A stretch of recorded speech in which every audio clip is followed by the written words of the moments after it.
बिस्मिल्लाहिर्रहमानिर्रहीम। अस्सलाम वालेकुम। ताबीर न्यूज़ के साथ मैं हूँ रिया चौधरी। बुलेटिन में शामिल करते हैं आज की अहम खबरें। कोयटा के इलाके हज़ारगंजी में मिनी पेट्रोल पंप के डिपो में आतिशज़दी आग लगने के बाद पेट्रोल और डीजल के हज़ारों लीटर ज़ाया हो गए। कोयटा में हज़ारगंजी मार्केट के वस्त में वाक़या मिनी पेट्रोल पंप में अचानक आग भड़क उठी। आग ने पलक झपकने में मिनी पेट्रोल पंप को अपनी लपेट में ले लिया। आतिशज़दी के बाद हज़ारों लीटर पेट्रोल और डीजल जलकर ज़ाया हो गया। इत्तला मिलने पर फायर ब्रिगेड की 4 गाड़ियां मौके पर पहुंच गई और फायर फाइटर्स ने आग पर काबू पाकर करीबी प्लाजा और दुकानों को जलने से महफूज कर लिया। नाज़रीन, आइए चलते हैं सोहबतपुर खोसा हाउस, जहां पर पाकिस्तान पीपल्स पार्टी के रहनुमा मीर फतेह अली खान खोसा, मीर सरफराज खान खोसा दीगर प्रेस कॉन्फ्रेंस कर रहे हैं। सबसे पहले जो इस वक्त हमारे इलाके का बड़ा मसला है वो पटफिटर कैनाल की भल सफाई का है और जो पुश्तें टूटी थी उन पुश्तों को मजबूत करने के लिए, बनाने के लिए क्या इरिगेशन डिपार्टमेंट ने काम किया है। अब तक 1 महीने का अरसा हुआ है पटफिटर के पानी का बंद हुए, लेकिन बड़े देर के बाद 1 हफ्ता या 10 दिन हुए हैं कि काम पटफिटर कैनाल में शुरू हुआ है, लेकिन वो काम बराए नाम काम है। वो बराए नाम काम मैं क्यों कह रहा हूं, क्योंकि करोड़ों रुपए के फंड्स जो पटफिटर कैनाल के लिए आए हैं उस पे पेशरफ्त होता हुआ खातर ख्वाह नजर नहीं आ रहा। मशीनरी बहुत महदूद, 2 कोई एक्सवेटर वहां पे काम कर रहे हैं, 2 कोई बिल्डोजर काम कर रहे हैं, 1-2 ट्रैक्टर काम कर रहे हैं, जो कि बहुत ही कम है, क्योंकि वक्त अब आगे चल के हर कोई यहाँ शाली के बीज काश्त करेगा जमींदार, तो उसके बाद तो काम भी नहीं हो सकेगा। पिछले साल जो टेंडर हुआ था 40 करोड़ रुपए का, वो आज तक वो काम आज तक कंप्लीट नहीं हो सका। तो इस तरह ये करप्शन का बाजार गर्म किए हुए हैं। न सिर्फ वो 40 करोड़, फिर इमरजेंसी फंड्स के जरिए 40 से 45 करोड़ एक और पैसे जो रखे गए इरिगेशन डिपार्टमेंट को मिले, वो अभी तक ना उस पर काम शुरू हुआ है, ना कोई टेंडर हुआ है। इसके अलावा कोई 70 अरब रुपए वफाक ने हमारे तमाम ये पटफिटर कैनाल और झेली शाखों के पुश्तों के लिए जो उन्होंने पैसे रिलीज किए, उन्होंने दिए हैं पैसे, लेकिन वो अभी तक वो टेंडर हम नहीं कर सके, उन कामों का टेंडर नहीं कर सके। जब तक हम टेंडर नहीं करेंगे तो वो पैसे खर्च कैसे होंगे, और हम उस वक्त टेंडर करेंगे जब पानी कैनालों में बह आएगा और काम करने की गुंजाइश नहीं रहेगी। तो उस दौरान ये बंदर बांट करेंगे आपस में इरिगेशन डिपार्टमेंट के अफसरान, ये मिनिस्टर साहिबान। तो इसका सबसे बड़ा नुकसान नसीराबाद डिवीजन इस ग्रीन बेल्ट को होगा। सोहबतपुर और सुई के सरहदी इलाके ओच में 2 ग्रुपों में तसादम। गांव सरकार में फायरिंग के नतीजे में एक शख्स जाम भाग जबकि दूसरा जख्मी हुआ।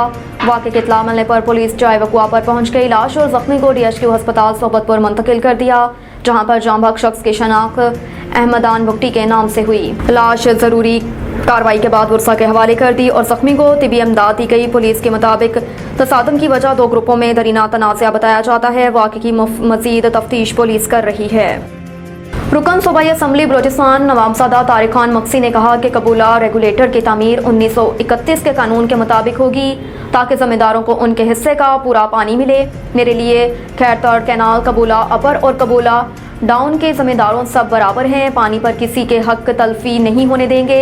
उनका कहना था कि खैरतड़ कैनाल के कबूला रेगुलेटर के मुकाम पर महकमा इरिगेशन की जानिब से जमींदारों को कबूला रेगुलेटर की तामीर के तनाज़े के हवाले से एसी इरिगेशन अब्दुल हमीद मेंगल ने ब्रीफिंग दी। सरदार सदा मीर फैसल खान जमाली ने कहा कि खानकी खैरतड़ कैनाल से बागी टेल तक जमींदारों को पानी के मसाइल के हल के लिए भरपूर इक़दाम कर रहे हैं। कबूला रेगुलेटर के सही और मुनासिफाना तकसीम आपके लिए इरिगेशन महकमे से मुसलसल राब्ते में है। Chief engineer Qazi Abdul Razzaq Jamali, deputy commissioner Rosta Mohammad Ejaz Sarwar, XEN irrigation Zafar Khan Rind, Mir Rosta Mohammad, Mir Muzaffar Khan Jamali, जमींदार एसोसिएशन के अहदेदारान समेत SDO सलमान मेंगल, SDO अलाडना, जमाली ने भी शिरकत की। इस अहम ब्रीफिंग में यह तय पाया कि सिंध एरीगेशन वाले और बलूचिस्तान एरीगेशन वाले अपना अपना रिकॉर्ड लाएंगे, जिसके बाद रेगुलेटर की तामीर की जाएगी। इस सिलसिले में मुश्तरका फैसला करके कबूला रेगुलेटर का काम शुरू करेंगे। इस मौके पर मरूफ ज़मींदार हाजी गुलाम मुस्तफ़ा खान रिंद, स्पीकर बलूचिस्तान असम्बली के PS अब्दुल हमीद जमाली, हाजी शबीर इमरानी, मीर साबिर खान पंद्रानी और दीगर भी मौजूद थे। इलेक्शन कमीशन ने पंजाब और KP में इलेक्शन की तारीख पर नजरसानी दरख्वास्त दायर कर दी। इलेक्शन कमीशन ने सुप्रीम कोर्ट में पंजाब और खैबर पख्तूनख्वा में इंतखाबात के केस में 14 मई को इलेक्शन के अदालती फैसले पर नजरसानी के लिए दरख्वास्त दायर की। इलेक्शन कमीशन ने अदालत उस्मा से अपने 4 अप्रैल के फैसले पर नजरसानी की इस्तदा करते हुए मौक़िफ़ इख्तियार किया कि इंतखाबात की तारीख देने का इख्तियार अदलिया को हासिल नहीं। आइन बनाने वालों ने अदलिया को यह हक नहीं दिया कि वह इंतखाबात के लिए तारीख दें। इलेक्शन कमीशन ने दरख्वास्त में कहा कि आइन पाकिस्तान ने इदारों के इख्तियारात को बिल्कुल वाज़िया कर रखा है, इसलिए सुप्रीम कोर्ट ने पंजाब में इंतखाबात की तारीख देकर तयशुदा कानून को तब्दील किया। लिहाजा सुप्रीम कोर्ट पंजाब में इंतखाबात की तारीख देने की गलती को दुरुस्त करे। वफाकी बजट 9 या 10 जून को पेश किए जाने का इम्कान। ज़राए वज़ारत ख़ज़ाना के मुताबिक कौमी इक़्तिसादी सर्वे 8 जून को जारी किए जाने का इम्कान है। वज़ीर आज़म की ज़ेर सदारत कौमी इक़्तिसादी कौंसिल का इजलास जून के पहले हफ्ते में बुलाया जाएगा। ज़राए वज़ारत ख़ज़ाना का कहना है कि सालाना मनसूबाबंदी कोऑर्डिनेशन कमेटी का इजलास मई के वस्त में होगा। सालाना मनसूबाबंदी कोऑर्डिनेशन कमेटी तरक्याती बजट के खदोखाल तैयार करेगी। नेपरा ने बिजली 34 पैसे फी यूनिट महंगी कर दी।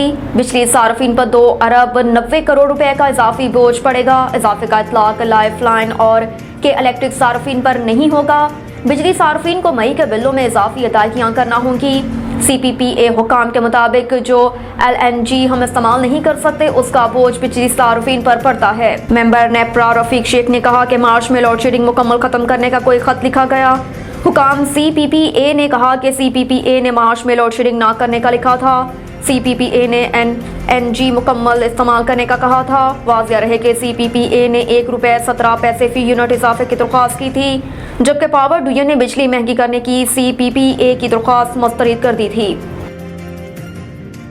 परवेज इलाही के खिलाफ एंटी करप्शन मुकदमे में गिरफ्तार मुलजिम फरार। एंटी करप्शन ज़राए का कहना है कि मुलजिम सुहेल अस्कर जिस्मानी रिमांड पर एंटी करप्शन पुलिस की हिरासत में था, जहां से वो फरार हो गया। ज़राए का कहना है कि मुलजिम को तबीयत खराब होने पर अस्पताल मुंतकिल किया जा रहा था। जनरल बस स्टैंड के करीब डाले पर सवार नामालूम मुलजिमान ने सरकारी गाड़ी को जबरदस्ती रोक लिया, जिसके बाद मुलजिमान मुलजिम सुहेल अस्कर को जबरदस्ती छुड़ाकर फरार हो गए। हुकूमत की सोच कल वाली ही रही तो मजीद मुज़ाकरात बेमायनी हैं। एक बयान में शाह महमूद कुरैशी का कहना था कि जो कुछ कहना था और जो मेज़ पर रखना था वो हमने मुज़ाकरात में रख दिया। हुकूमती हलकों ने मुज़ाकरात को सबोताज करने के लिए हर मुमकिन कोशिश की। मुज़ाकरात से पहले ख्वाजा आसिफ जावेद लतीफ़ की गुफ्तगू देख लें, मौलाना फजल रहमान का रवैया देख लें। हुकूमती नुमाइंदों के रवैयों और गुफ्तगू के बावजूद हमने कोशिश की। शाह महमूद कुरैशी का कहना था कि एक तरफ मुज़ाकरात और दूसरी तरफ हमारे घरों पर हमले किए गए। घरों पर हमले के बावजूद मुज़ाकरात जारी रखे ताकि कौम को इस हेजियानी सूरत हाल से निकाले। मई के इंतखाबात के लिए हम तैयार हैं। हमने लचक का मुजाहरा करते हुए हुकूमती नुक्ता नज़र को समझने की कोशिश की। आइन के दायरे में रहते हुए जो कानूनी रुकावटें हैं उसका हल भी पेश किया। अब तक के लिए इतना ही। देखते रहिए ताबीर न्यूज़।